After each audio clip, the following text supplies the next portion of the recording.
বৌমা, একটু ছাদের পরে যাও তো, জামা কাপড়গুলো একটু নিয়ে এসো তো। না মা, পায়ে ভীষণ মচকা লেগেছে, আমি ছাদের পরে যেতেই পাবো না। আপনি যান, গিয়ে নিয়ে আসেন জামা কাপড়গুলো। কই বৌমা, তোমার ব্যথা তো আমি দেখতে পাচ্ছি না। মা, মচকা ব্যথা, মচকা ব্যথা আবার কি দেখা যায় নাকি? ও বৌমা, আটাটা একটু মেখে দাও তো। না মা, আমি এখন আটা মাখতে পারবো না, আমি এখন নেল পালিশ করছি। আটা মাখলে পুরো নষ্ট হয়ে যাবে নেল পালিশটা। আপনি যান, মেখে নিন। ও ঠিক আছে। ও বৌমা, সন্ধ্যা হয়ে গেছে, একটু চাটা করো, চাটা খাই। না মা, শরীরটা না ভীষণ খারাপ, মাথায় যন্ত্রণা করছে খুব, আমি পারছি না। আপনি একটু যান না, করে নিন চাটা। ঠিক আছে, তাহলে তুমি একটু রেস্ট নাও, আমারটা আমি নিজে বানিয়ে খাচ্ছি। দাঁড়াও, শুধু কাজ না করে বাহানা, এবার তোমার মজা দেখাচ্ছি।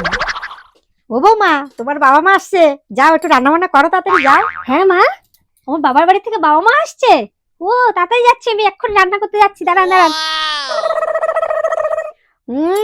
এটাই আমি দেখছিলাম, কেউ আসছে না তোমার বাবার বাড়ি থেকে। দাঁড়াও দাঁড়াও দাঁড়াও, যাও ঘরে গিয়ে রান্না করো।